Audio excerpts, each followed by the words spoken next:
The dust has settled, the hot takes and rage bait videos have faded into obscurity, but I played a lot of Assassin's Creed Shadows last year and never got around to giving my review because of life and other stuff, but I wanted to go back to this because I think it's way more interesting to talk about it now when we can just focus on the story and the game itself on its own merits.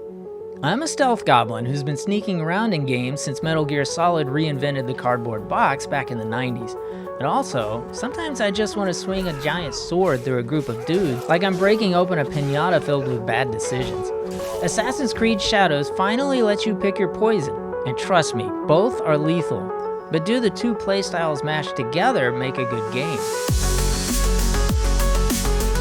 So Assassin's Creed Shadows. We're in Sengoku era Japan, baby. Land of the samurai, shinobi, and 14th century HOA disputes. You play as two protagonists, Naoe, a stealthy shinobi trained for precision kills, shadows, and diving gracefully into haystacks, and Yasuke, the famous African samurai from real history, reimagined here with a story that I think actually works really well. I know some people got mad about Yasuke being playable, but honestly, he's one of the most interesting characters Assassin's Creed has introduced in years. It takes some liberties with actual history, but I mean, that's sort of what these games are all about. I became Pope because it gave me access. It gave me power. Yasuke's story is powerful because it's not just about being an outsider, it's about belonging. He's a foreigner brought to Japan who finds purpose, loyalty, and ultimately honor in this violent world. Plus, playing as Yasuke feels like popping bubble wrap with a warhammer. The sound design is crunchy and the animations are heavy. It's a power fantasy that contrasts beautifully with Naoe's gameplay.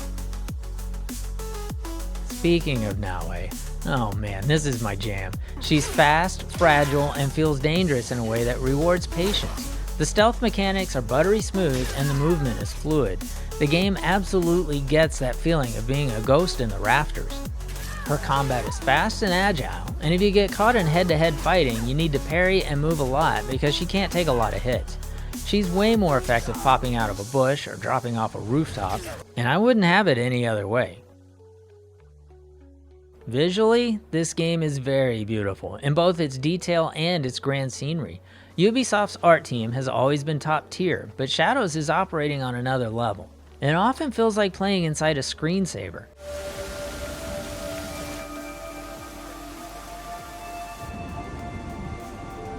And let's talk about the Ubisoft map situation. We all remember the days. You'd open the map in Assassin's Creed Odyssey and it looked like a glitter bomb went off at a Google Maps conference. Shadows fixes that. There's a huge emphasis on exploring naturally. It's the closest the series has felt to Breath of the Wild style exploration, but the problem is the exploration just doesn't feel very rewarding or relevant to the character. It's not perfect, but it is an improvement to the Ubisoft formula. Now for my fellow parkour nerds. Yes, I hear you. Is it as good as Unity? Not quite. Nothing is. I mean, Unity is still the gold standard for moving around with precision. But Assassin's Creed Shadows feels better than Mirage in terms of fluidity and momentum.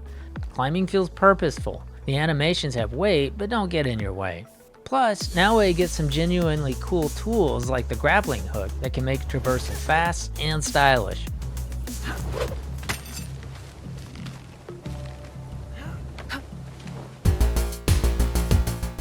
Look, Shadows has some problems. If I had written this review at 20 hours in, it would have probably been a glowing review, and I'd probably tell you it was my favorite Assassin's Creed since Black Flag. And I gotta be honest, the longer I played, the more flawed the game became, especially in terms of storytelling. There's too much stuff here, and too much freedom for the story to contain. Major plot points just go on hold. Supporting characters show up randomly whether it makes sense or not, and a lot of the side content feels like a distraction more than anything meaningful or fulfilling. The result, for me at least, was a story that kicks off with a lot of momentum and potential that just fades into the background. I enjoyed the hell out of this for a while, until I didn't. By the time I was starting to wind down the main story, I just didn't care anymore. It just felt sort of like taking one too many trips to the buffet. But before that, I was all in. What Shadows nails is the player fantasy. It makes me feel like a stealth god and an unstoppable warrior, depending on who I'm playing. And even if that fantasy fizzles out before the end, it's a hell of a ride for a while. So who's gonna love Assassin's Creed Shadows? According to Quantic Foundry's gamer motivational model, this game is gonna hit hardest with folks in high immersion, people who love exploring beautiful worlds, soaking in lore, and feeling like they're the character. It's also a stealth junkie's paradise. That's high challenge and strategy, planning routes, setting traps, and ghosting through camps like a champ. And if you're someone who enjoys destruction or power fantasy, Yasuke's got you covered. But if you're here for competition or multiplayer, this ain't your game. This game is on all the modern platforms, PlayStation 5, Xbox Series, Windows, Switch 2, and even macOS, believe it or not. I've been a Mac user for the last 30 years, and I hope Apple continues to open up to gaming a bit, but I've been burned too many times to get my hopes up. As for the Switch 2, I haven't played it there, but apparently it runs pretty well docked, but handheld mode struggles a bit, even after the patches. So it's fine if the Switch 2 is your main or your only console, but it's probably a better experience on the other platforms. It's worth noting that if you want to play it on a handheld specifically, the Switch 2 and Steam Deck versions seem to be pretty comparable, and while it looks nicer on an Xbox ROG Ally, you might want to keep it near a plug-in because the batteries are going to say uncle pretty quickly. So after all this time, and now that we're able to just set aside all the talk about the game from people who didn't even play it, where did we end up? Assassin's Creed Shadows is a smart blend between the old stealthy Assassin's Creed games and the newer RPG heavy ones.